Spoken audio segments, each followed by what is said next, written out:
Muy buenos días, buenas tardes o buenas noches a todos, de acuerdo en el lugar geográfico en el que se encuentren y también en el momento en que vean esta presentación. Decidí hacerles una charla directa para no tener interacción esta vez, porque pues sé que por horario es complicado y no quería que se terminara la semana sin enviarles este mensaje. El segundo módulo que vamos a trabajar trata sobre la literatura indigenista en América Latina. Ese módulo va a permitir ver cómo distintos sujetos empiezan a entrar dentro de las normas literarias que antes parecía no tenían lugar. Los indígenas en los textos literarios antes se utilizaban únicamente como monosílabos o para demostrar el holocausto que sufrieron ante distintas formas, digamos, de explotación, ya bien sea para con su tierra o también con sus espacios y riquezas naturales.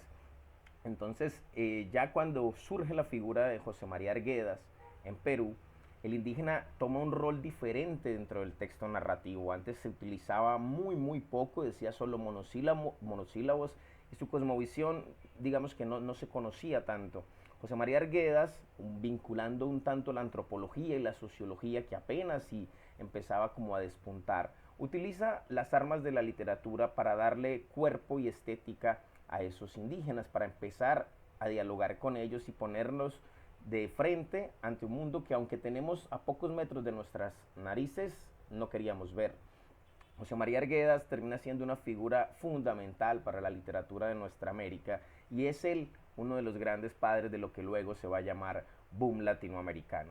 Precisamente en Los Ríos Profundos, publicada en 1958, que ustedes están leyendo en este módulo, se empieza a despuntar lo que luego sería el rol de Mario Vargas Llosa, pero que obedece a una tradición textual y literaria que viene desde César Vallejo y que va a tener su último, digamos, representante crítico teórico en Antonio Cornejo Polar.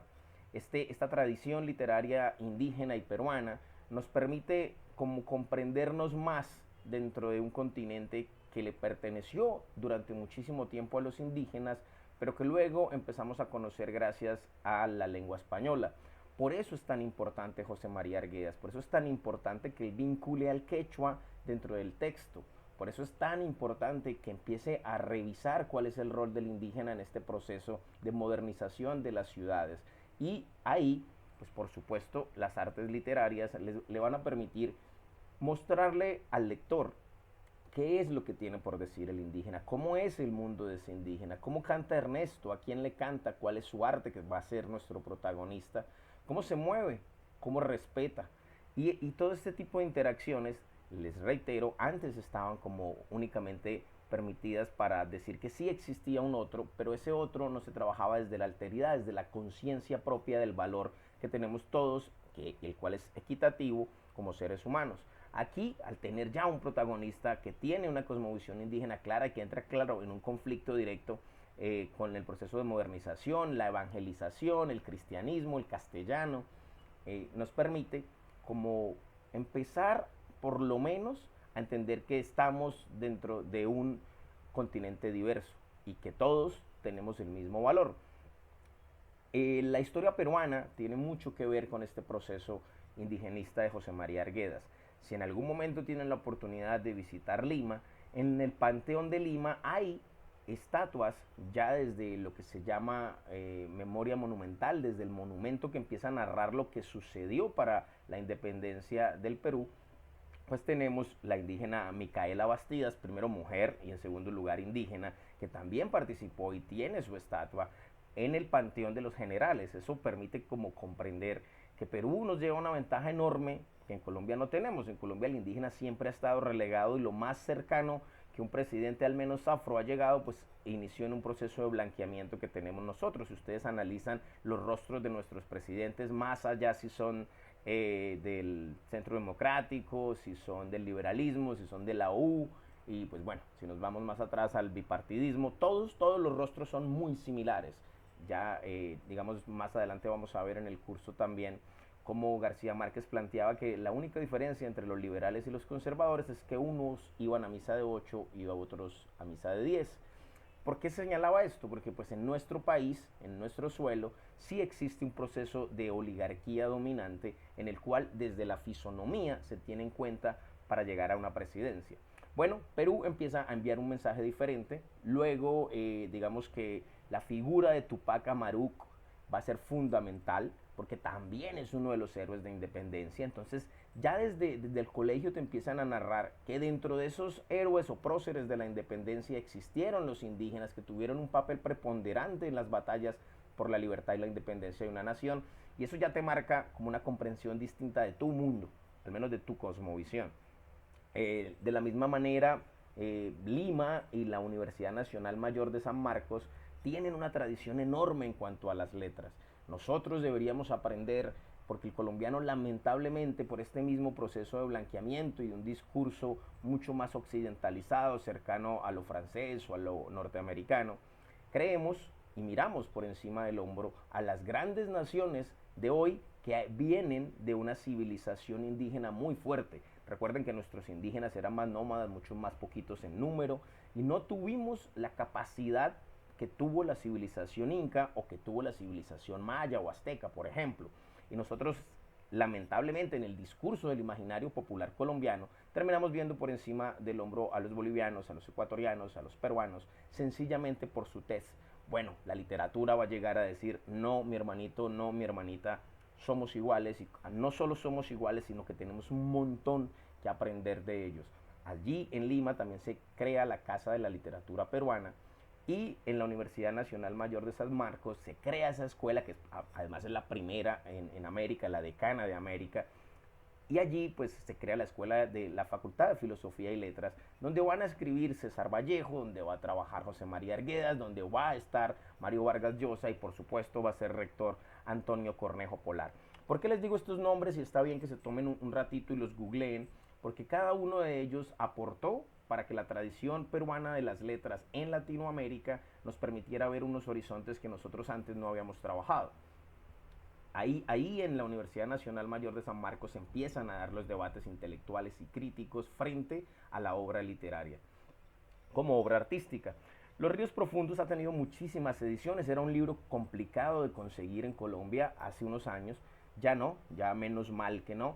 Es uno de los libros dentro de los corpus de digamos, de las carreras de literatura que se dejaron de leer por muchas razones. La primera de ellas, pues por supuesto, porque no teníamos acceso al libro, era complicado adquirirlo, y la segunda de ellas, creo yo, esto es hipotético, por lo que sucedió con el boom. Cuando llegó el boom latinoamericano, pues muchos profes de literatura viraron definitivamente hacia García Márquez, Vargas Llosa, Carlos Fuentes, etcétera, y dejaron de lado a los antecesores de ese boom.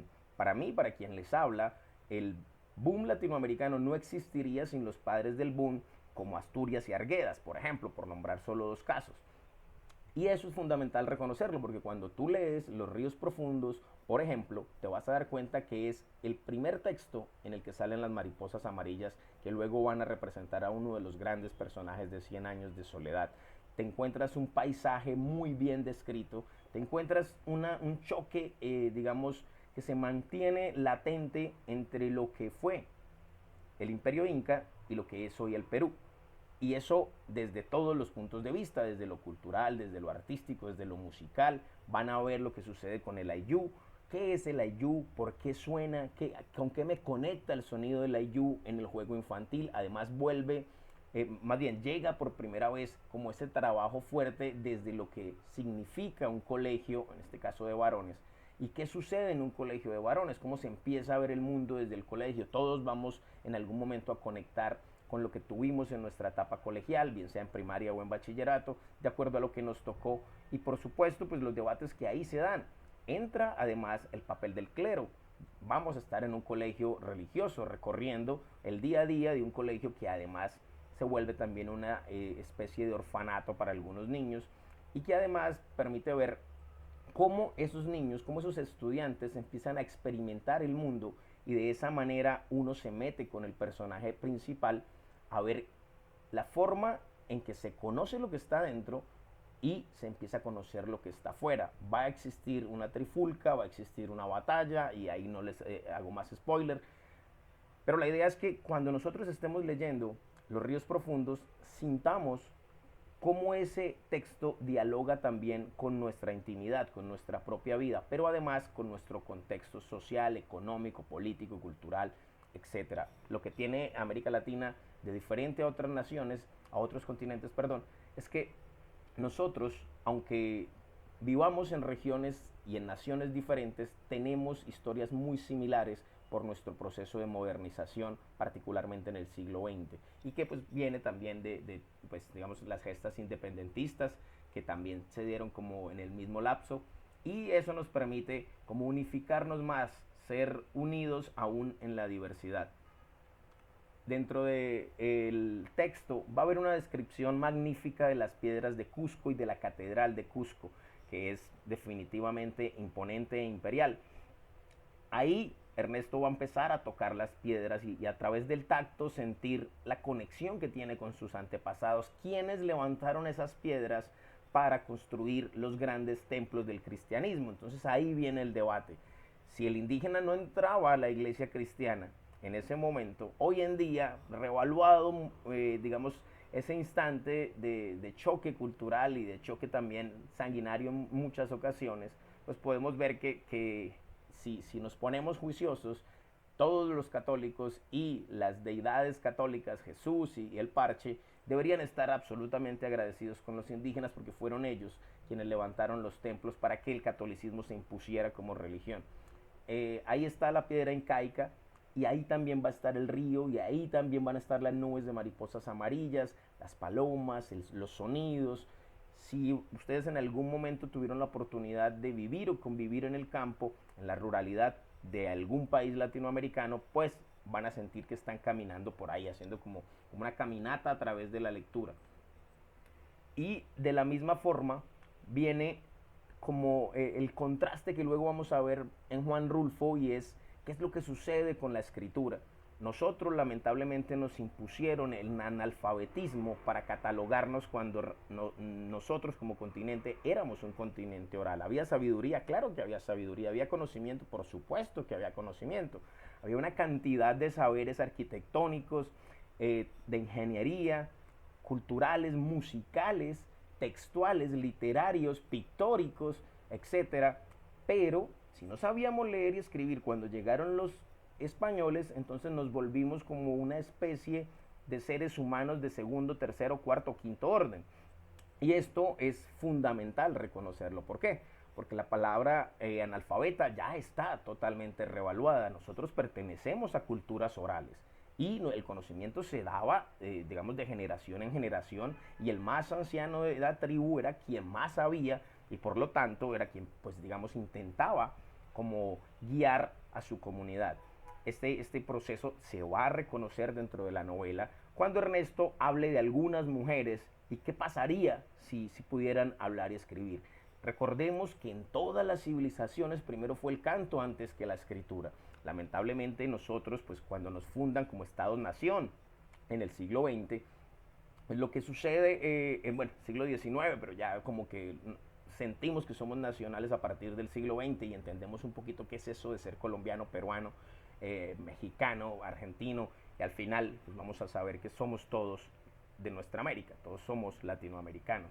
Pero justamente con esos detalles pues terminamos siendo excluyentes sin quererlo. Por eso la literatura indigenista llega para sentarse en la mesa de la gran literatura universal y empezar a decir, el indígena puede ser un personaje principal. Esto que yo les digo parece muy sencillo hoy, pero no era así cuando surge la novela, no era así porque todos los textos eran mucho más aburguesados, y la literatura pues en primer lugar iba para los burgueses, eso no hay que negarlo. Era muy complicado que las clases populares accedieran al libro.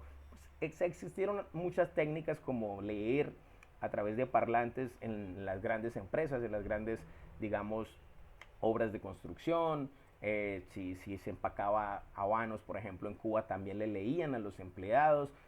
Digamos, en los puertos habían como parlantes para que un lector llevara el mensaje únicamente para que no se durmieran. No, también había una conciencia de llevar las artes para todas las clases sociales. Y en ese orden de ideas, pues vemos cuál es la gran revolución de la literatura indigenista. Pues primero mostrarnos el mundo que tenemos ante nuestros ojos y no vemos. En segundo lugar, pues empezar a decir, miren, es que los cánones artísticos o los códigos artísticos que solo le permitían al indígena un lugar ni secundario, yo diría terciario, en una obra literaria, pues bueno, lo trastocan y lo llevan al lugar principal. Eso va a suceder con el muralismo mexicano, con Diego Rivera, modificando los personajes de las obras de arte. Va a suceder también en algún momento con Juan Rulfo, pero ya más hacia el campesino y no hacia el indígena. Y lamentablemente, cuando nosotros seguramente vimos tele en los 90, pues reconocemos el papel del indígena. Sí. ¿Cuál era el indígena en una telenovela que también hablaba únicamente del mundo burgués?